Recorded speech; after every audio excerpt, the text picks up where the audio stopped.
Two Champions League semi-final second legs, two delicately poised ties with everything to play for. Three betting experts ready to run the rule over both games and identify the best angles in with two bets each. All that and more on today's show.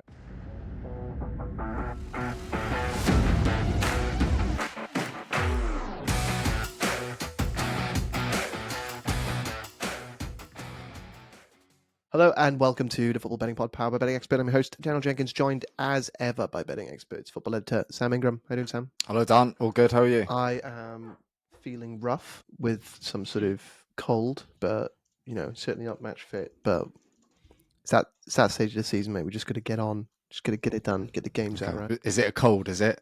I don't Was know. it? Was it chilly in? Was it chilly in Prague? Was it? Yeah. Must have been from the plane. Must have been. Yeah, let's go with the cold. This is the official reason. Joining us again today, Daniele Pascala. How are you feeling? How's the heart? I'm all right.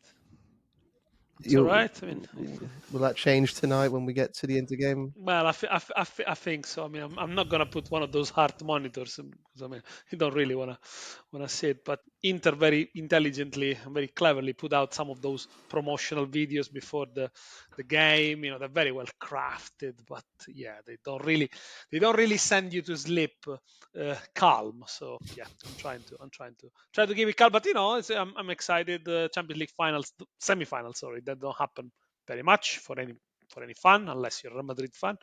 But yeah, so let's see. Yes, we'll get to that. We'll go game by game. But first, let's introduce our other guest, Scott Thornton, joining us again, completing the lineup. How are you doing, man? All good.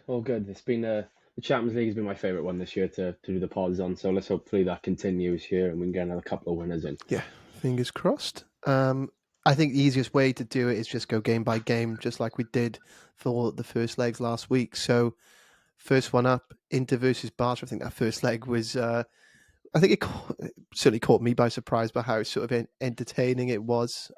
Looking ahead to the second leg, Daniele, do you want to? There's no better person to go to set it up than for you. Thank you for letting me start. Look, I think yes, it's been labelled the game of the season. Fantastic 3-3. We heard hours and hours of debate about it, and it was fascinating to see two teams with different styles going at it.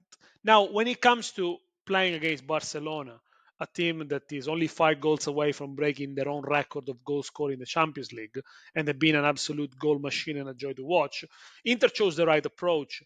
There is no chance for you to go and try to lose 1-0 or to play for the 0-0. You're better off trying to beat them 8-7.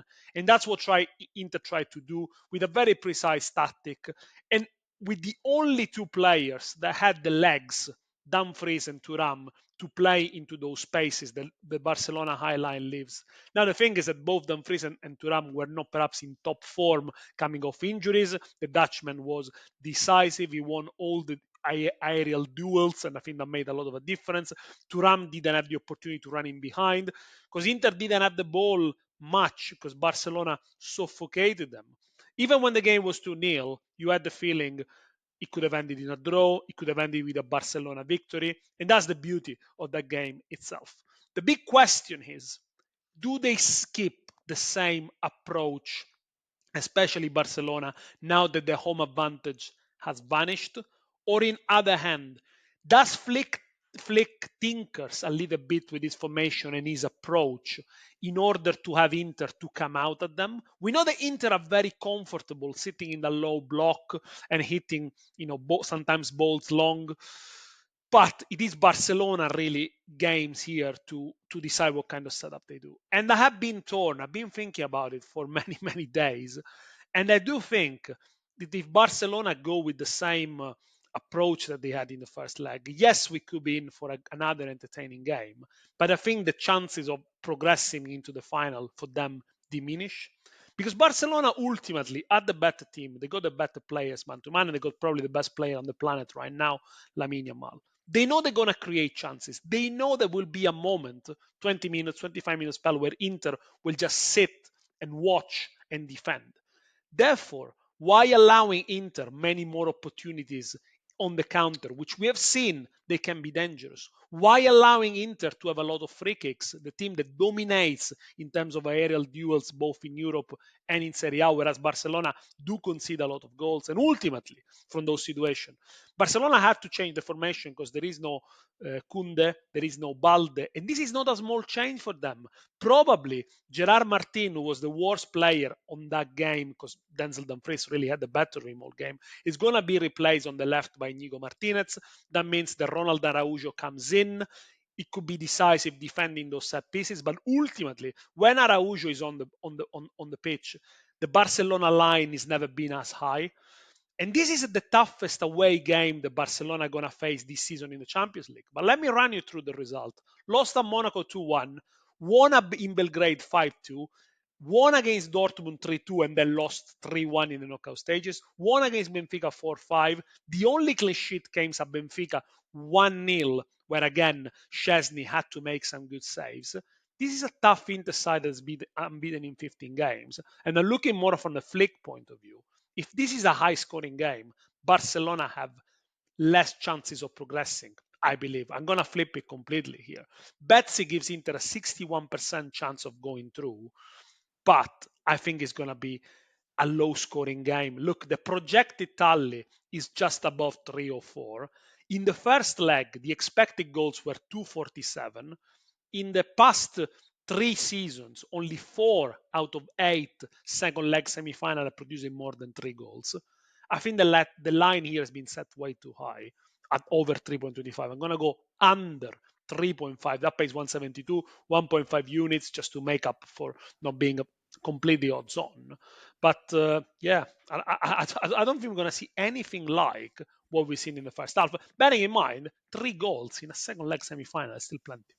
Yeah, I mean, a lot of neutrals will be hoping that we do see basically the exact same game again in the second leg, but maybe not quite as likely given the stakes and given the fact it is being played in Italy. Scott, I'll bring you in here because you're not disagreeing with it, but you are going for Barcelona to sort of carry on their approach, certainly with the shots angle. Yeah, so this bet is quite similar to what I did in the first leg, really. I think the tackle line's gone down by 1 and the shot line's gone down by 1, so probably reflecting the fact that the away team this time out. But I think a cagey approach from either side probably won't hurt this bet too much. Barca cleared this comfortably with 19 shots and 11 tackles in the first leg. I think they'd probably be better placed to make more tackles given the urgency of a second leg. I think because of how the first leg panned out, there was sort of like a content period at the end of the game. They're like, okay, we just don't want to give anything away now. Whereas obviously, if you're chasing someone in the last 10 minutes of a second leg, then the tackle numbers can rack up quite nicely. So the 11 tackles in the first leg, it was in fairly early as well, to be honest. The rate was always there and it just slowed down towards the end. Whereas I don't think we'll see that now in the second leg because urgency again. Ideally for this bet, Inter do a job on Barcelona, really. Hopefully they can sort of keep them at arm's length again and take a 1-goal lead in the 40th minute and then Inter defend nicely and this bet should sail in them because then that desire to win the ball back and just rack the shots up does come into play. But in terms of the numbers, it's a lot of what I talked about in the last show, but we'll touch on it again. Inter are the least tackled team in the Champions League, forcing an average of 10.62 overall. But that does jump to 12 in their home games. So still above what I need here. And Barcelona's high press, okay, they might not be quite as aggressive, but we're talking the lowest passes allowed per defensive action in Europe. They're not going to be passive by any means. Okay, they might be less aggressive, but don't expect a passive approach, especially if there's goals in the game. Either way, if there's a goal in the first half, the ante gets up. So I think the tackle line is more than doable. Barcelona's attack, they're averaging 15.54 shots per Champions League game. So ideally, they don't take the lead. But we know Barcelona's strength is their attack. Lewandowski also potentially coming off the bench for this one. It's talked about that he's going to be on the bench. So maybe, again, if Barca were chasing, you bring on somebody as keen to get on the score sheet as Robert Lewandowski. Those numbers shoot up again. I don't think Inter need to play badly for Barcelona to have 14 shots. I think actually if Inter play well and go ahead, it'll help. So I'm hoping for more of the same in a lot of ways, but the match could play out very differently and this could still land very, very comfortably. Yeah, I mean, I don't think anybody is expecting Barcelona to sort of sit back. It's not really in their nature, is it? And Sam, just to bring you in here, something Daniele mentioned on how many goals they're scoring and conceding. Barca averaging 3 goals per game in away matches in the Champions League this season, and that's sort of the line you're leading down with your bet as well. Yeah, they're a pretty outrageous football team, aren't they? And I'm just praying, I'm one of those neutrals, praying for another 90 minutes like last week. And I'm expecting it to look quite similar for Spurs. I don't think much will change, especially if we get an early goal.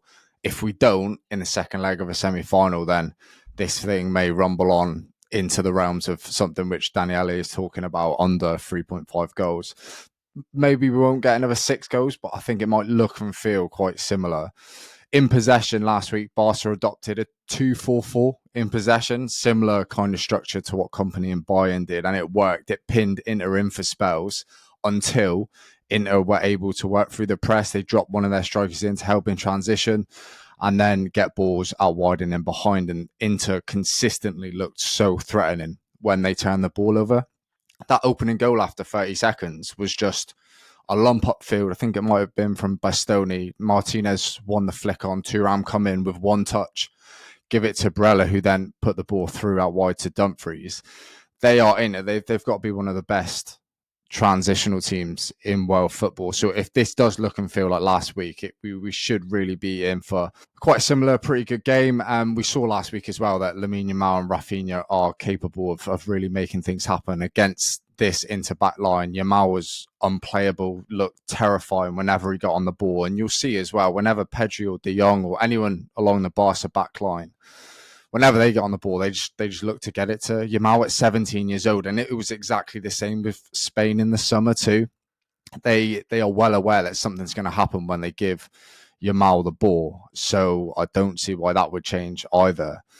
DiMarco's probably going to start at left wing back, isn't he? Daniele, Inzaghi's probably had a few internal thoughts about maybe whether he should change him or not. But Darmian started on the weekend against Verona, so you would assume that DiMarco continues. Just to jump on that, Sam, I think that was really the key, because Di Marco starting on the left hand side, being a left foot player, means that he contrasts, he tackles Yamal on his weak side, on his right side, because Yamal comes inside, and then of course Mkhitaryan double up. If Inzaghi wants to defend, he'll probably put Darmian on that side, who's right-footed.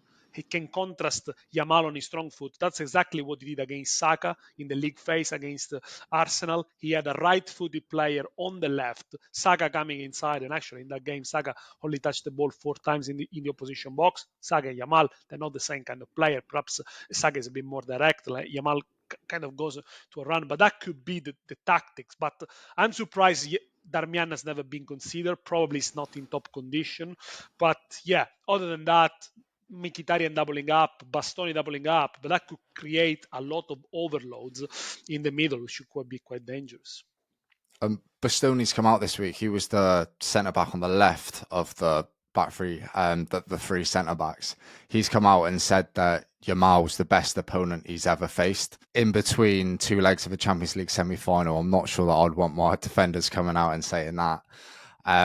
But he also said as well that the plan to deal with Yamal is to double up on him and make life really difficult. So like Daniele said, if that's Mkhitaryan or if that's Bastoni coming over, they do have a plan to quieten him down here. And in terms of the selection I'm going to put up, that's a little bit concerning, but hopefully Yamal's just too good for that to happen. And also equally, if you commit too many men towards Yamal, that they've got talent all over the pitch, and that could quite easily leave Rafinha with a few extra yards of space or whoever else is up top in the middle.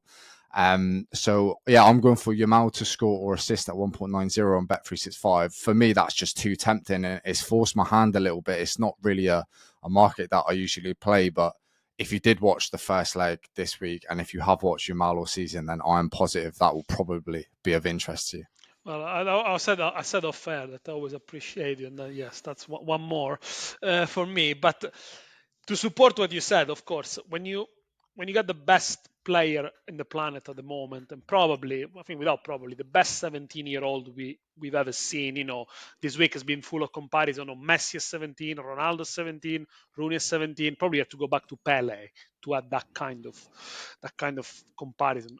Yes, you have to take that bet. Perhaps I would see the assist more likely than the goal, because there is the return of Lewandowski potentially coming onto the second half. Now, in the first leg, Barcelona put 28 crosses in. Now, if the Lewandowski is at the receiving end, one could go in the back of the net. But looking at Yamal's number in the first leg, they are just ridiculous.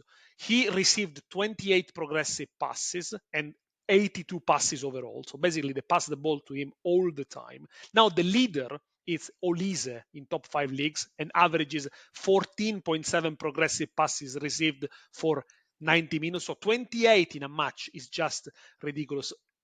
He had Yamal more touches in the box himself, 16, than the entire Inter squad, 14. So I think, yes, at some point, Inter will just sit and watch Yamal produce something magic. The goal has been great, and there were 8 players between him and the Inter goal. Maybe they have a plan to double up. They need to be quicker off the block for sure in the situation. The assist looks likely, of course, yes, especially with the firepower that they have up front. So yeah, I mean, it is. I mean, it pains me to say, but I think it is a bet that at those odds, yes, it is definitely worth taking. Yeah, most touches, almost 3 times as many touches as any other player in that game for Lamine Yamal in the opposition box. Attempted 11 dribbles, which again, twice as many as any other player on the pitch. Is that where this game is going to be decided? Is that duel, Daniele, and whether Inter can cut off supply or double up, treble up, quadruple up on him just to try and stop it more? The issue is that the other players are also in great form, and you have Rafinha on the other side, who perhaps was slightly quieter in the first leg, but yet created some good chances. And I think the problem for Inter is the overload in the central areas, because Barcelona, as some said rightly, attacked with a 2-4-4. It creates at least a couple of situations of 3v2 in the center of the park. So Inter needs to be careful, also not giving Pedri and De Jong too much space on the ball. The second goal the Inter conceded, that's really the one they should be kicking themselves, because Pedri had far too much space to pick up the ball.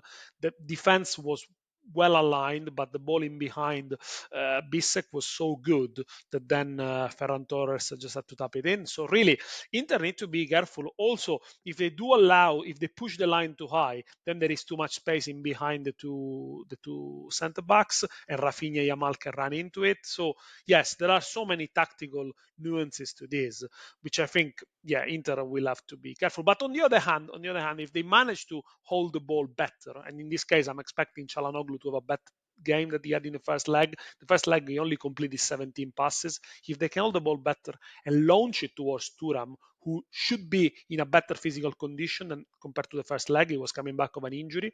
So maybe there is opportunity there for Inter also to hurt Barcelona there. But yeah, don't underestimate set pieces, that ball situation. As I said, Inter best teams in terms of duels won, aerial duels in Europe top 5 leagues, best team in terms of expected goals from set pieces in Italy.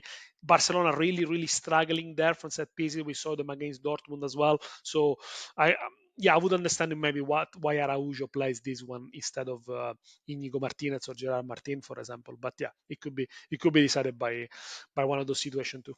Yeah, and transitions are going to be tempting. You touched upon it there, Sam. Obviously, we're expecting to see Barcelona receive a lot of the ball, move it around. I mean, Pedri and Frenkie de Jong had so many touches. I think they had nearly 200 touches between them, 200 passes between them in the first leg. The line is so high that they play, isn't it, Barcelona? And I don't know if it's just me as a fan, but every time Inter get the ball, I'm just thinking, go, just get the ball in behind as quickly as possible. But obviously you've been pressed from all areas up the pitch. But is that going to be the way in for Inter? Is looking for those long passes over and behind the big diagonals to try and get players in. It worked in the first half, in the first leg quite well. They were threatening every single attack. Dumfries ran riot in the first leg. He was on the hunt for his hat-trick in the latter stages of the game, which says everything. And like Daniele said, it looks like he could be up against Martinez, moving over to the left from centre-back. So that will be a key contest. Lautaro Martinez looks fit to play, Daniele. I think he was in training, I saw earlier. And that's probably had some impact on Inter's price coming in from 2-1, now down into about 2.62 in the 48 hours before kickoff.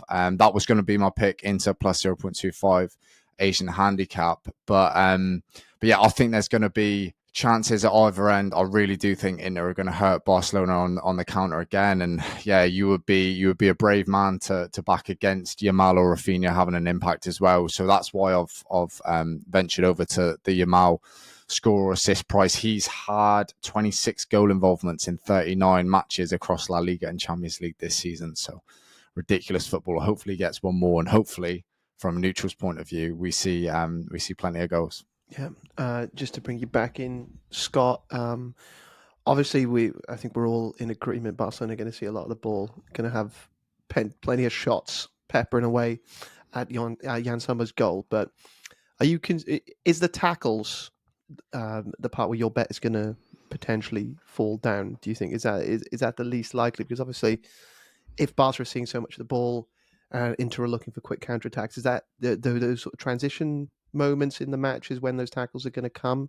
Obviously, it's a lot harder to tackle a player if they don't have the ball, right? Yeah. To be honest, I'm probably about the same on the shots and the tackles angle here. 8.5 is very, very low.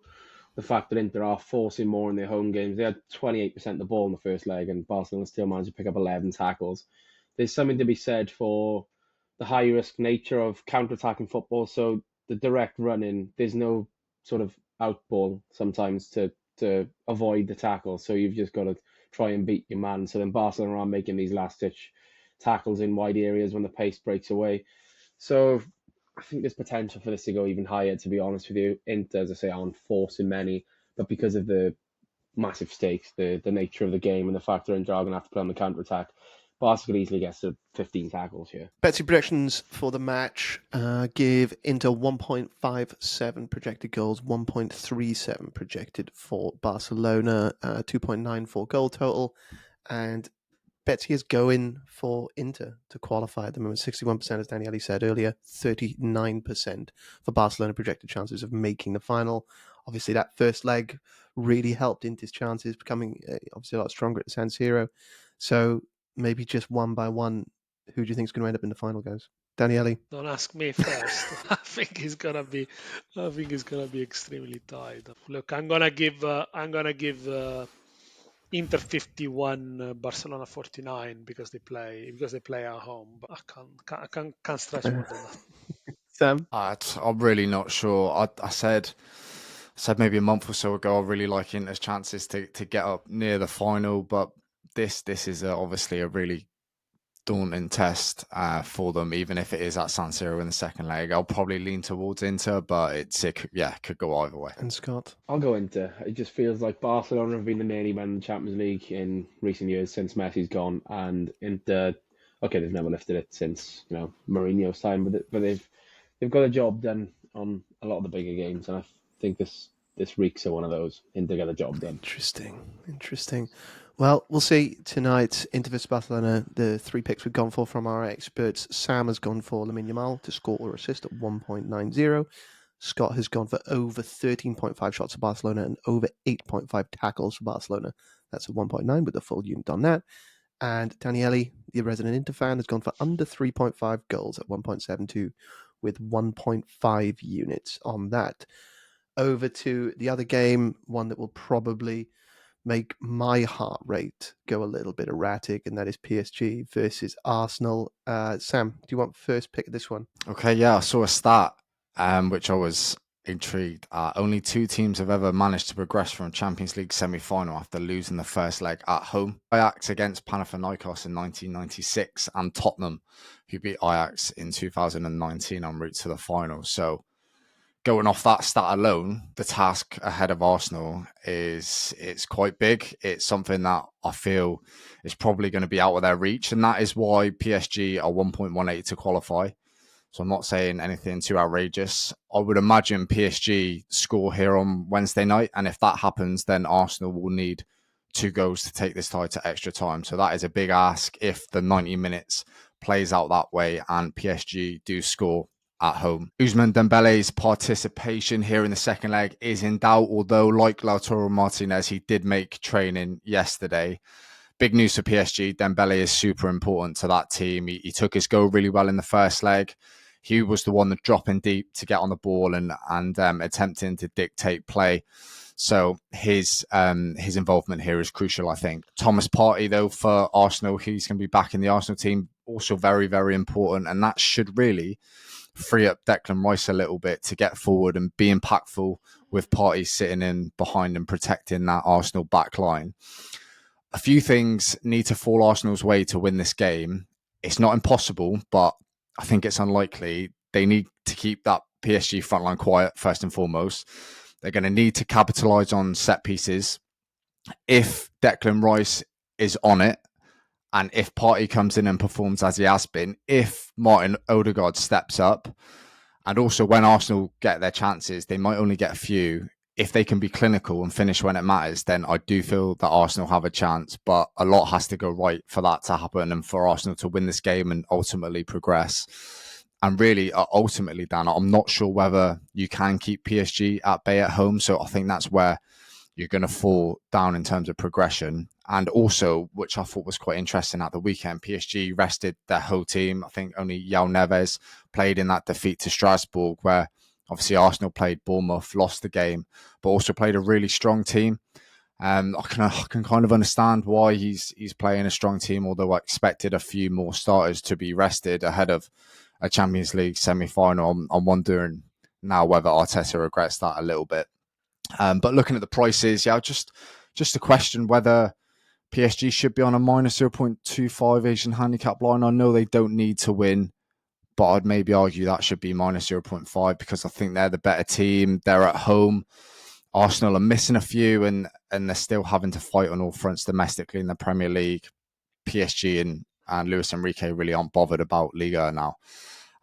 So I do think that gives them a leg up at this level in the Champions League. If you can have a week off from playing competitive matches and then go into a game like this, we know that midfield battle is going to be so key. They've got fresh legs coming in. But I'm leaning towards PSG in that respect. And because we can get the draw on our side for half stakes returned, I think I'm fairly comfortable with that. So I've ended on PSG minus 0.25 Asian handicap. Yeah, I think you're right about that, Sam. It will be very tough for Arsenal to keep PSG out at home. They've been fantastic at home all season long, and Arsenal, I think, have kept one clean sheet away from home in the Champions League so far this season, which brings in your bet quite well, Scott. You're going for both teams to get on the score sheet as part of one of your two picks, or as a double. Yeah, on a simple level, PSG always score at home, and Arsenal need to score. So both teams to score does seem like the way to go, and obviously the numbers are promising again. PSG score an average of 2.43 goals per home game in the Champions League,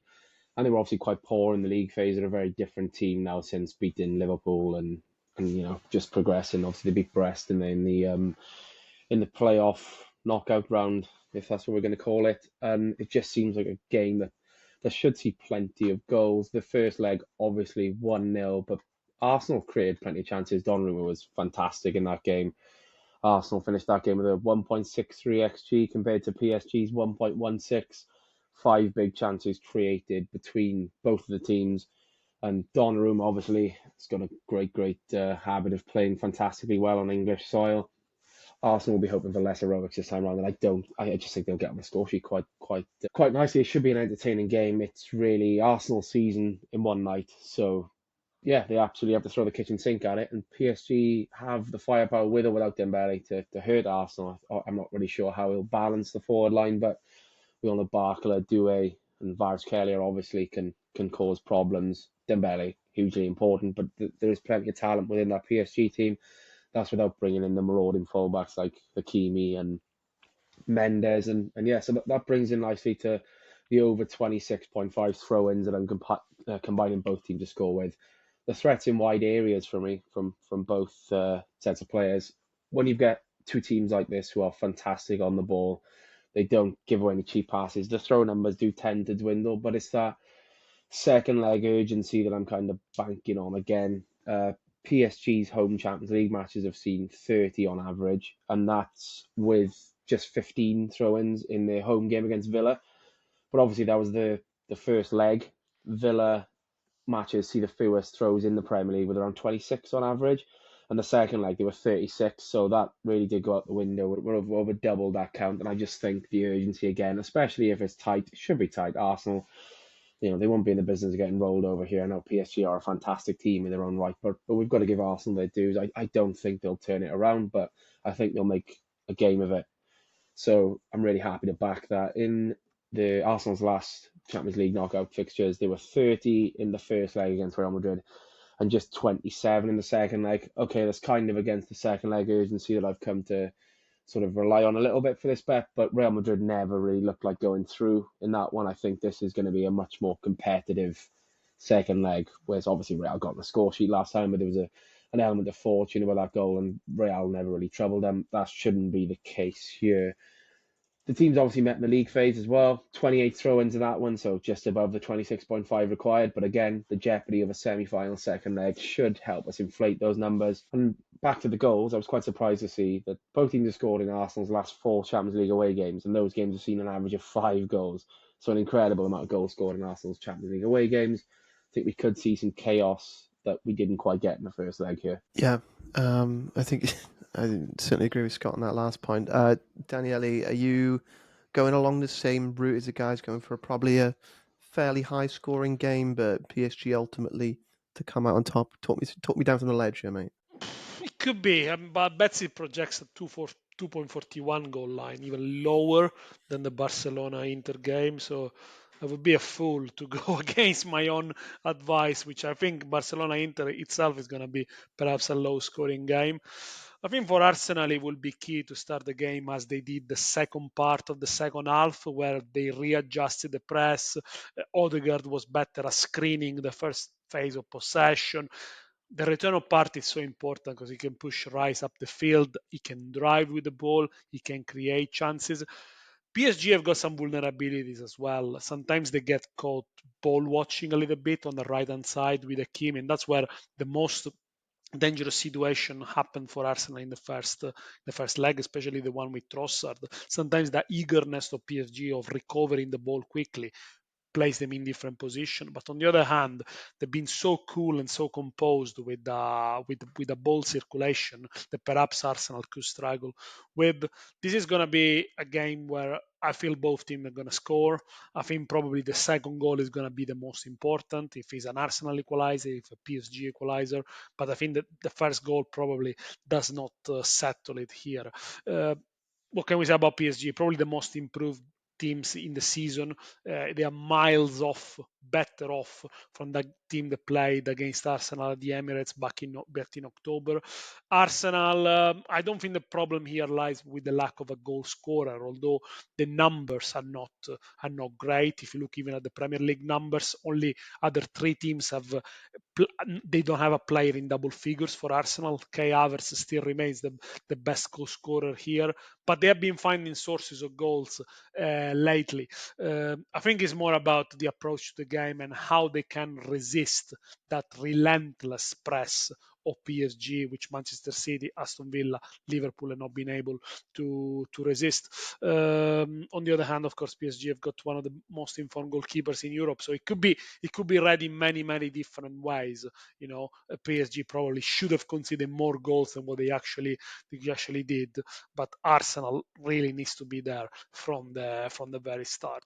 My safest bet will be both teams to score, probably over 2.5 goals, but I wouldn't go further than that. Maybe take over 2.25 goals Asian line just to be cautious.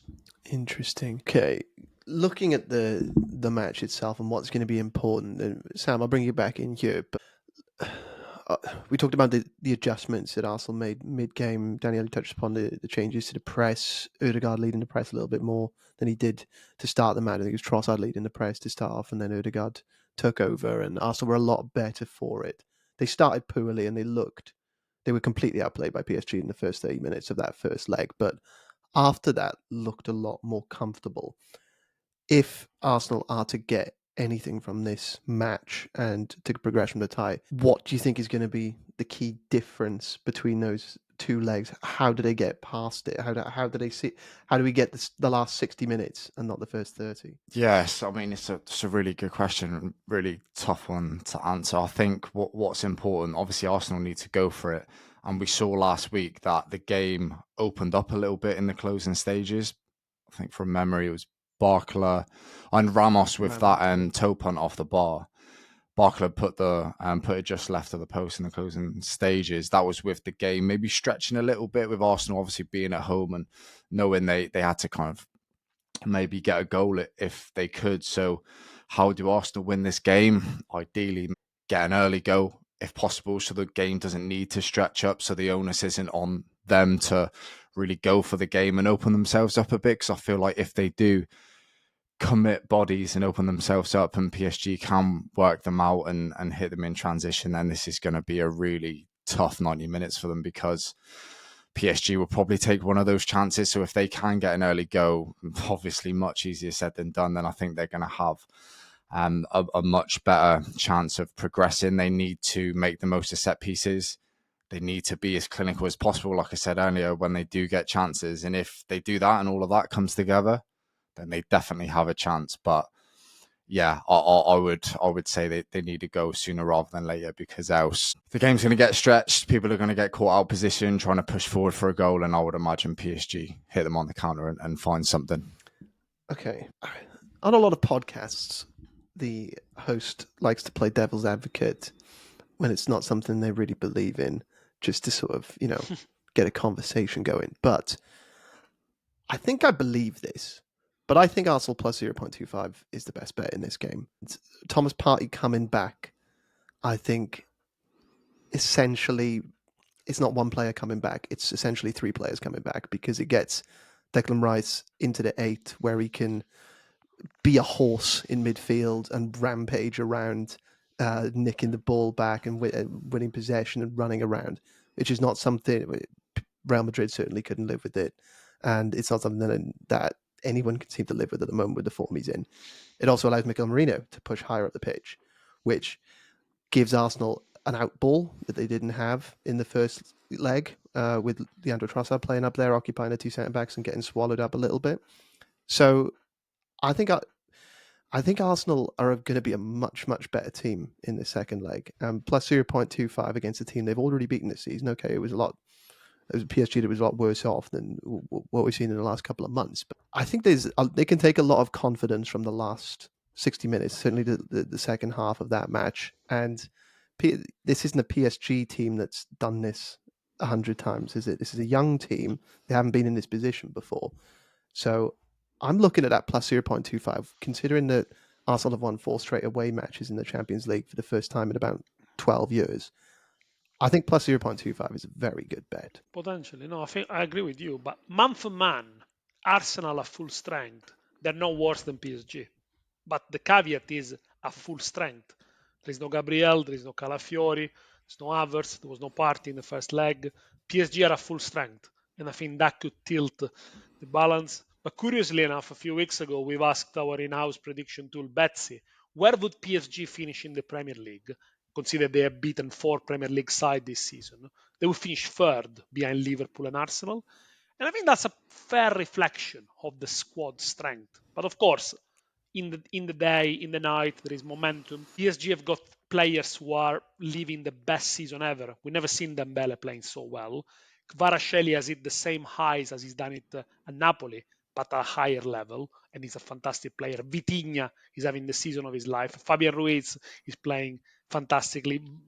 Donnarumma is having the best season ever for PSG. They are all fantastic players, but I think the margins are also very, very thin. PSG lost a game they shouldn't lost against Liverpool, but maybe they got out of the jail against Aston Villa when in the last 15 minutes were rattled.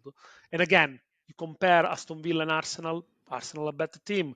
Liverpool, yes, probably a better team tonight than Arsenal, but I think really man for man, I don't think there is too much between these two sides. Of course, Arsenal are plagued by injuries, which could be the decisive. Yeah, I agree with you. Maybe qualification wise, I can only see PSG, but in terms of a result, it could be a draw tonight tomorrow.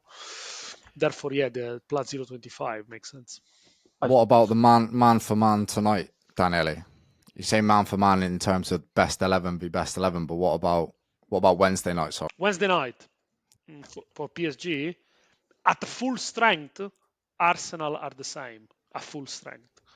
As they are, I mean, you probably pick five PSG players, 6 Arsenal players. I mean, I think sometimes those games, the best 11s are a little bit silly because the players function in a context of a team.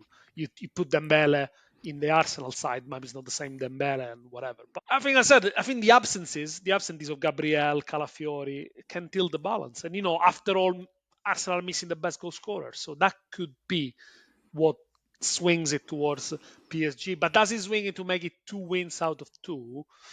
I don't know. I think it could be a draw. As I said, it could be a low scoring draw. It could be a 1-1. Yeah, or maybe it's very difficult to. It's very difficult. I think PSG have certainly got a much deeper squad at the moment.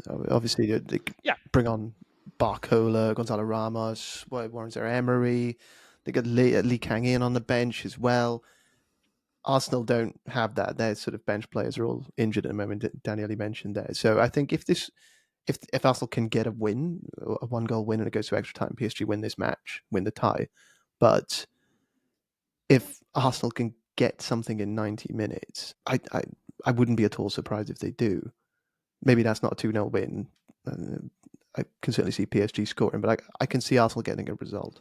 And plus 0.25, I think, is a very good line for the visitors. An interesting part of it, you touched upon it, with Rice being moved into that role. I think where Villa had success was they just bullied PSG in the middle of the park. They were able to do that. Obviously, we know João Neves is fantastic, but he's not, the biggest of guys, and he's a youngster. And I think master of the dark arts in that midfield, the likes of Partey and Rice, been able to just make it difficult for PSG. There's a way in for Arsenal here. This isn't all doom and gloom. Okay, I think the reason why we're all siding with PSG is they're home, and the Parc des Princes is going to be rocking. It'll be an intimidating atmosphere, and I think that is the edge we're all banking on. But then PSG are nearly men, and they haven't won this trophy before. They've bottled a couple of Champions League big ties. If Arsenal were to score the early goal, that advantage that I think we're all subconsciously banking on is gone, and then it may become a little bit toxic in there. And it really is a key first 20 minutes for Arsenal. They can't start like they started the last game. It was quite concerning to see how PSG were able to control them. But if Arsenal can go to the Parc des Princes, start, really, really quickly, and even get that goal 20 minutes in, does kind of flip the tie on its head in some ways. They got a result at the Santiago Bernabeu a couple of weeks ago. A very intimidating atmosphere. People were expecting Real to win the second leg.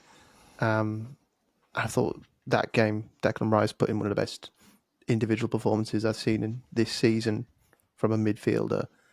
I wouldn't be surprised now playing in his favoured position once again if he put in something similar again. I really like that plus 0.25. We've got to bear in mind, though, I was in favour of Real Madrid, but we've got to bear in mind how poor that Real Madrid performance and team was, and they're not coming up against that in PSG. And Scott's probably right. Yeah, you could label PSG as nearly men, but I would go one step further and say Arsenal are exactly the same. They're no better than PSG at this stage.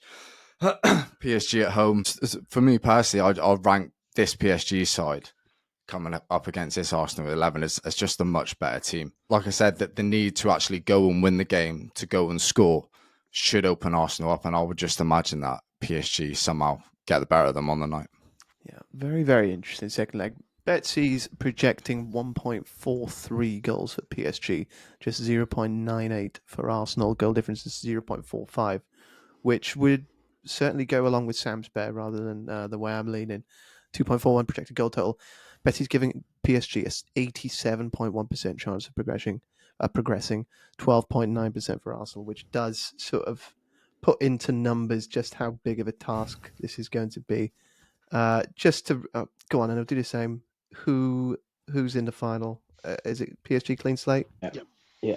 I think PSG play Inter. And Sam's just made me think in my head: are Inter sort of the least lightweight team of the 4 semi-finalists? Like, I'm still not.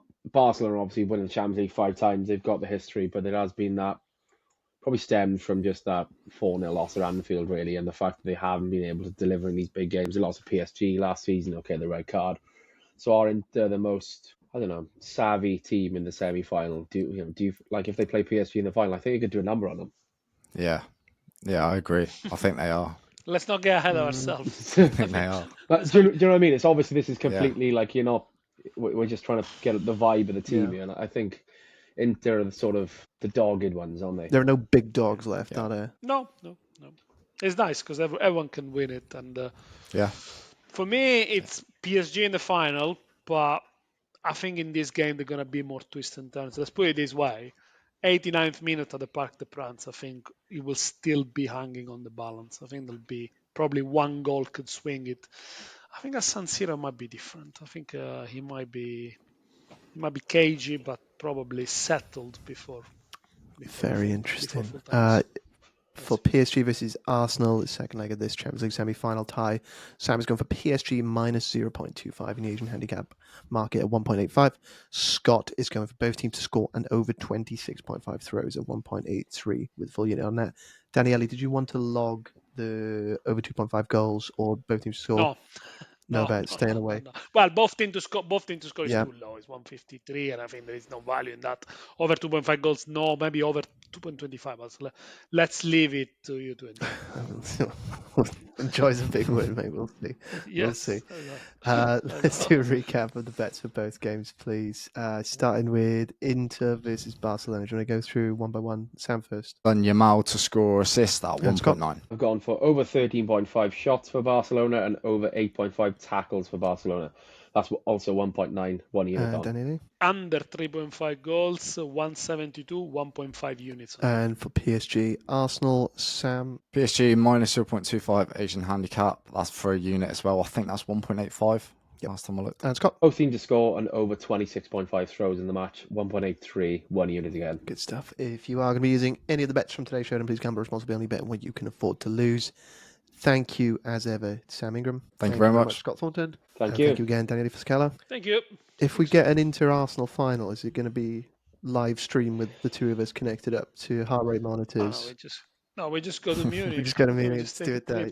Just take a romantic trip to Munich. And we finish it off in the square. It's the only way to settle it, I think. I think we settled it. Can me and Sam tag along? Are they going to, will expenses cover that?